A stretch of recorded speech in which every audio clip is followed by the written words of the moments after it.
husband put a device in my purse and surprised me in the act. I'm having a mental breakdown. Hello, Reddit. I am literally in so much trouble right now. I just had a mental breakdown and I am typing this as hurriedly as I can. I am gasping as I write this. I don't know what to do. My husband literally caught me in the act with my affair partner. There's nothing absolutely worse than that. He tracked me with an AirTag. I am so done for. I feel like my marriage is over. I need some advices. Let me give you some backstory though. My name is Ashley, and I am a 29-year-old woman. I've been married to my husband James, who is a 30-year-old man, for about 3 years now. As I sit here, thinking back on how it all began, I can't help but remember the first time James and I crossed paths. It was a crisp fall evening, and I was new to the city, eager to explore.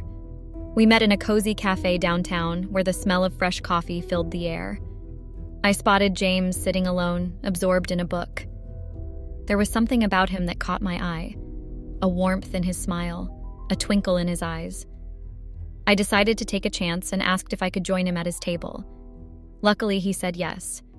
And that's how it all started, in a simple cafe over cups of coffee and conversation. James and I moved fast, and I can't help but grin at how quickly we fell for each other. It didn't take long after our first cafe date for us to realize we were head over heels in love. Our dates were filled with laughter, deep talks, and those looks that said more than words ever could. With each passing day, it felt like our connection grew stronger. Moving in together was a big step, but it felt right.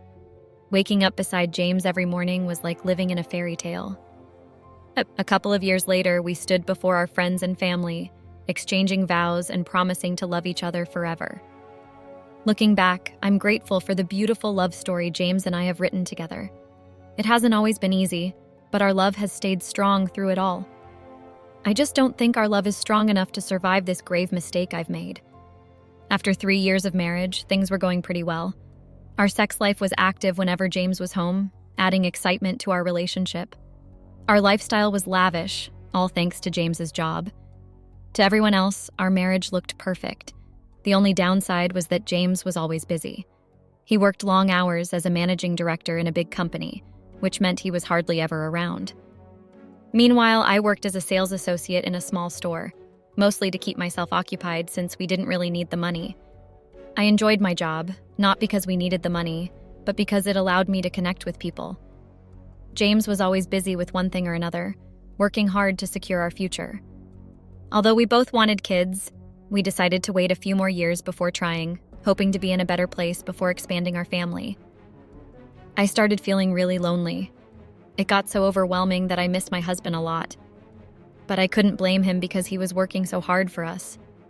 I even felt guilty for feeling lonely, knowing he was busting his butt to take care of me. As I dealt with feeling super lonely, I kept it all to myself. I didn't talk to my family or friends about it, and I found it hard to open up to James.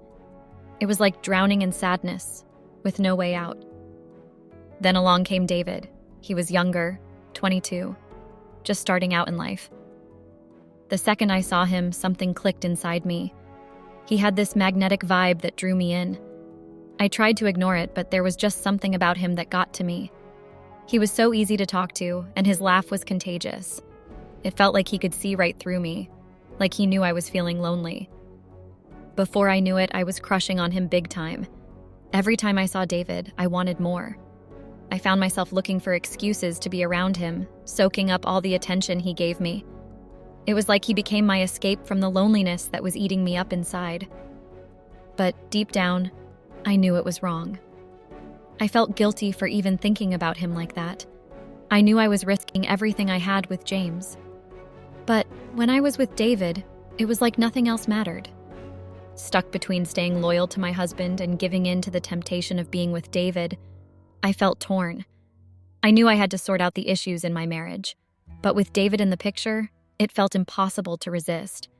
Before I knew it, David and I were chatting nonstop. We became really close friends. Funny thing was, we didn't have a ton in common, but that just made us even closer. We'd debate about stuff all the time, each of us trying to convince the other of our point of view. Eventually, we exchanged contact info and started texting outside of work. David became like a ray of sunshine in my otherwise gloomy world. He had this effortless way of making me laugh, and he could turn even the worst day around. I found myself spending all my time outside of work chatting with him. I'd talk to him all day at work and then come home and keep chatting with him. It was like he was always there, brightening up my day. I was fully aware that what I was doing was wrong. I wasn't naive, that's for sure, but no matter how hard I tried, I couldn't seem to stop myself. It was like David had this magnetic pull on me, drawing me in despite my better judgment. Every time I told myself I needed to stop, that this wasn't okay, I found myself unable to resist. It was like I was caught in his orbit, unable to break free. Looking back, it all seems so foolish now. The worst part of it all was knowing that David had a girlfriend and I was married. We were fully aware that we were crossing boundaries, but we kept convincing ourselves that we were just friends. Before long, our friendship spilled over into our personal lives. We started hanging out outside of work, going to the pub, taking walks in the park, grabbing food at restaurants. It was like I was single again, swept up in this whirlwind of excitement and forbidden desire. It's hard to deny how good it felt. Almost intoxicating, really. The thrill of sneaking around, the excitement of being with someone new. It was like a rush unlike anything I'd ever experienced before. Despite the guilt weighing on my conscience, there was this undeniable allure to the forbidden, a feeling that kept drawing me back for more. David and I had initially made an agreement not to visit each other's homes, but despite that agreement, we ended up breaking that rule. In the heat of the moment, we threw caution to the wind. We hung out more at David's place because our house had surveillance cameras. James had installed them, and we both had access to the footage. I didn't want to risk getting caught if James decided to check the cameras, so I played it safe and spent most of my time at David's. David's apartment was nothing fancy, just a typical place for someone starting out in life. It was a nice change from the luxury of our home. Before we knew it, hanging out at David's place after work became a routine. Sometimes we'd even go out at night. We were always cautious not to be seen by anyone we knew, especially considering David was in a relationship and I was married. Avoiding recognition saved us from potential awkward explanations if we were caught, so we were extra careful about it. David invited me over to his place to watch a movie, which wasn't anything unusual for us. We often did that, made popcorn, watched movies, and flirted a bit. But we always made sure not to cross any lines. However, this time felt different. James was going to be working overtime as usual, leaving me alone at home. So, I agreed to go. Once I got to David's, everything started off like usual. We made popcorn, ordered some food, and settled in to watch the movie. It was all going great. Then, David suggested putting on a second movie, and he chose something really intense, with a lot of sex and nudity. The tension in the air between us was charged LOL, and before we knew it, we kissed. One thing led to another, and before I could fully comprehend what was happening, we were in the bedroom having sex, and I cheated on my husband. The next morning, I woke up horrified at what I had done. I had cheated on my husband, and the shame was overwhelming. At first, I was terrified of the thought that my husband must have been blowing up my phone since I had spent the night at David's. But when I checked my phone, I saw a text from him saying he was going to stay in the office till the afternoon. It was a huge relief to know he wasn't waiting for me at home. I quickly messaged him, telling him it was okay and how much I missed him. But deep down, I was filled with shame. I had promised myself I wouldn't cross any boundaries, and yet I did exactly the opposite. I knew I needed to distance myself from David. He was nothing but trouble. Despite the strain in our relationship caused by my husband's busy schedule, I loved him dearly. David was just a temptation, a really bad one at that. He was young and had a girlfriend while I was married. Trouble all over. I went home, cleaned up, changed, and called in sick to work. I needed time to process what I had done because I knew it was very wrong. There was no way I could tell my husband. I knew he wouldn't forgive me for cheating. In all honesty, I wouldn't forgive him either if he had done the same thing. So what were the chances he would forgive me? Avoiding David proved to be more challenging than I anticipated. When I returned to work the next day, David's acting skills truly impressed me. He acted as if nothing had happened, being as nice as ever and even bringing me lunch. It was surprising to say the least.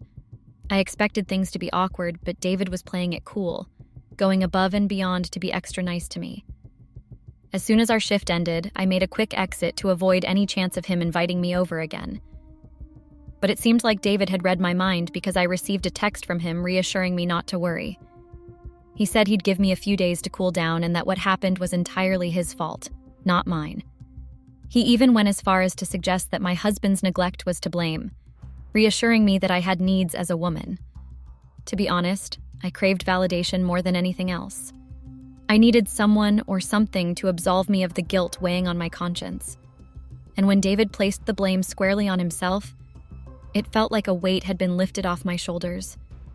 Deep down, I knew I was at fault, but his words provided a temporary reprieve from the overwhelming guilt I felt.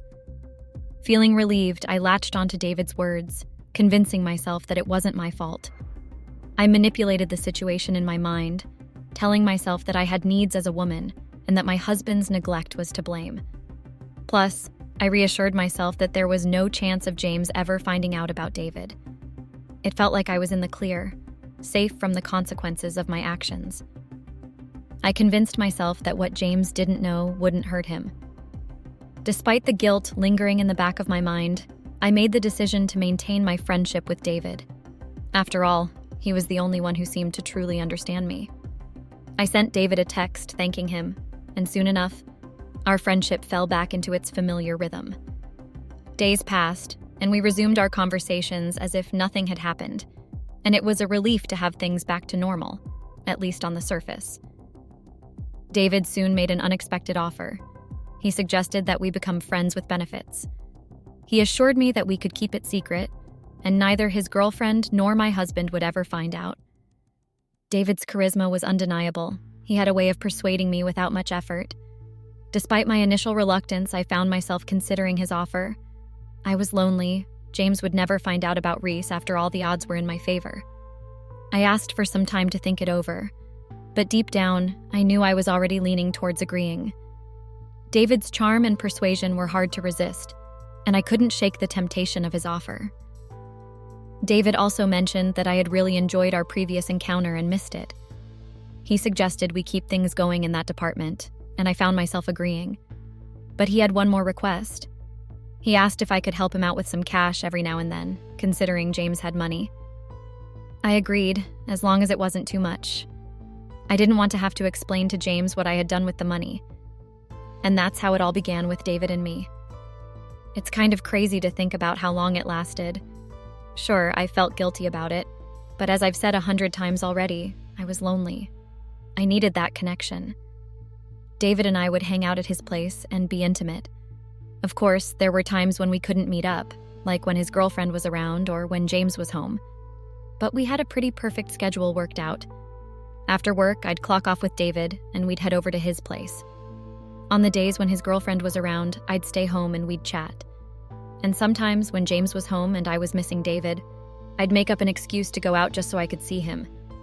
As time passed, James started noticing something was off between us. He could see that I wasn't myself anymore, that my smiles weren't as genuine and my laughter felt forced. Despite his efforts to bridge the gap, I was too wrapped up in my own world to notice or care. I could see the hurt in James's eyes, but I couldn't bring myself to explain what was really going on. Whenever he asked, I'd just brush it off with a weak excuse, too caught up in my own guilt and desires to face the truth. Deep down, I knew I was doing something wrong. The guilt weighed heavy on me, a constant reminder of the promises I had broken. But no matter how much I tried to convince myself to end things with David, I couldn't resist the temptation. It felt like I was stuck in a never-ending cycle of wanting and regret, unable to break free. I promised myself I'd fix things with James, but the pull of David's affection was too strong to resist. I was torn between my love for James and the excitement of my affair with David. And no matter how much I wanted to break free, I was in too deep to turn back. As my affair with David carried on, I found myself slipping deeper into lies and deceit. It began innocently enough, with David asking for small favors, like borrowing some cash to cover expenses. I willingly obliged, thinking I was just helping out a friend. But as time passed, the requests became more frequent and the amounts larger. Despite feeling guilty each time I handed over money, I convinced myself it was justified. a way to ease David's financial struggles. However, deep down, I knew I was using money to justify my affair, to ease my conscience about betraying James. I became careless, leaving behind traces of my infidelity, convinced James would never suspect a thing. I grew comfortable and sloppy in covering my tracks, convinced I was too clever to get caught. Months passed and my affair continued unchecked. I was oblivious to the growing distance between James and me, convinced he had no idea. However, James was starting to connect the dots, and I didn't even know. This morning kicked off like any other. James and I had a chat before he headed to work, saying he'd swing by later to grab some stuff before heading back. He'd be home fully the next day, which meant I could see David. I'd been seeing David on the side for months now, convinced I was flying under the radar. Work went smoothly, and David was his usual charming self, bringing me lunch and coffee. After work, we decided to continue our private time at his place. We were getting cozy when hunger struck, so we opted for pizza delivery. When the knock came, I dashed to the door, assuming it was our food.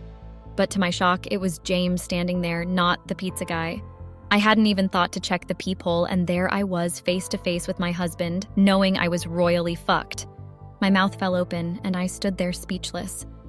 What could I even say at that point? I was wearing nothing but David's t-shirt. There was no way to deny what had happened. James didn't say a word. He just turned around and walked away, his disappointment written all over his face. I started crying and begging him to let me explain. But he didn't listen. He left me standing there alone, and all I could do was cry, knowing I had destroyed our marriage. I was completely lost and overwhelmed. What should I do now? Being caught like that threw me into a panic, and I didn't know how to handle it. How did things get so messed up? I had gotten careless, and now I was paying for it. Trying to figure out how James found out about David's place left me feeling even more confused. There were only two ways. He either tracked me somehow or followed me. But I couldn't imagine him following me without me noticing. So that left the unsettling thought that he must have used some kind of tracking device. An AirTag, maybe? I freaked out and told David everything. Together, we searched like crazy for anything suspicious. Finally, we found an AirTag hidden in my car. I couldn't believe I didn't think of it sooner. James acted all calm, and he showed no signs of suspicion. That honestly caught me off guard. Now I have to figure out how to confront him. But I am scared and clueless about what to say. I need advice. Someone to help me through this mess. Update. Hey, Redditors, it's been a while since I last updated you all. 2 months to be precise. I'm sure you probably remember me as the woman that came on in panicking and asking for advice because my husband had tracked me with an AirTag, and he had tracked me to my affair partner's house. And yes, it was indeed an AirTag in my car. Fast forward 2 months now, and a lot has happened. First off, David helped calm me down initially, but then he abruptly ended things. He claimed James's actions were a wake-up call for him to sort things out with his girlfriend. I couldn't believe it. After all I did for him, he just walked away without a second thought. After all the money, time, affection that I showered on him. But you know what? I wasn't too torn up about it. I was actually planning on ending things with David anyway. My focus was fixing things with James, but let me tell you, James wants a divorce. When I tried to talk to him after coming back home, he wouldn't even listen. It was a devastating moment. James wouldn't hear any of my excuses. I broke down, pleading with him, but it felt like I was hitting a brick wall. With David gone, I couldn't bear the thought of James leaving me too. I'd be completely lost. Reality hit hard. I realized how much I relied on James, both emotionally and financially. Without him, I'd be stranded. Where would I even go? What would I do? The fear of being alone without him was terrifying. I begged James to stay, but he remained firm. He argued that if I truly felt guilty, I would have ended things with David long ago, especially when James was trying his best to make our relationship work. His words stung. James said he had believed his absence was pushing me away, completely unaware of my affair with another guy. I kept on begging James, feeling desperate and scared. The idea of being left with nowhere to go, especially with my family living in another state, was daunting. But James wasn't sympathetic. He brushed off my worries, saying it wasn't his problem and that I should have thought about the consequences before cheating on him. James confessed he'd known about me and David for weeks. It felt like a punch to the gut. He admitted he'd suspected something fishy and had secretly planted the AirTag in the car to confirm his suspicions. He'd hoped I'd feel guilty and end things with David, but my actions proved him right.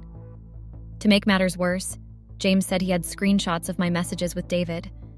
It was like a nightmare unfolding before my eyes. I'd been caught red-handed, and there was no escaping it. James didn't hold back. He opened up about how he'd always felt like something was wrong between us, thinking his long hours at work were driving us apart. He tried to ease up at work, hoping it would help, but my behavior, especially being glued to my phone, only fueled his suspicions. At this point, I was crying like a child and begging James to forgive me. But he remained unmoved. He said he'd tried to forgive me, but the betrayal was too much. He couldn't get past the fact that I'd cheated on him and even used his money to fund the affair. It was a crushing blow. Despite my pleas, James stayed firm. He said I had lost him from the moment I stepped out of my marriage. James took my car keys and gave me a strict 10-minute deadline to pack. He said I couldn't take any of the jewelry or expensive bags he'd bought me. Despite my pleas, he stood firm, threatening to call security if I didn't move fast. I hurriedly packed, leaving behind the jewelry and most of the pricey bags to avoid upsetting James further. He'd also emptied our joint account, leaving me with very little cash. He insisted I call my family for help, even though they lived out of state. With no other options, I knew I had to reach out to my family for support. James made it clear that divorce was happening. And that's the whole story. My family wired me money for a plane ticket, so I flew back to meet them. James mentioned he'd contact me once the divorce papers were sorted out. I'm not sure how it'll go down in court, but my brother, who's a lawyer but can't represent me because of a conflict of interest and divorce isn't his area, thinks my chances of getting anything are slim. It's mainly because I cheated and we don't have kids together. My brother thinks James might not give me anything, because I cheated. Honestly, I'll sign whatever divorce papers James brings. I feel like it's fair punishment for hurting him. Even if he doesn't want to give me a dime, I'll sign and move on peacefully. My family tried to help by staging an intervention LOL, but James wouldn't let him in the house, and he even said he'd call security. My friends and coworkers aren't on my side either. Some messaged me saying they always knew my relationship with David seemed sketchy. I blocked them all because I didn't need the negativity. I have been trying to keep a low profile. Now I have to start job hunting and might have to crash at my folks' place because I can't afford rent so low. Without James, I see how much I really need support. Man, I'm flat broke. As for David, that scumbag hasn't reached out to me at all. Either ways, thanks for hearing me out.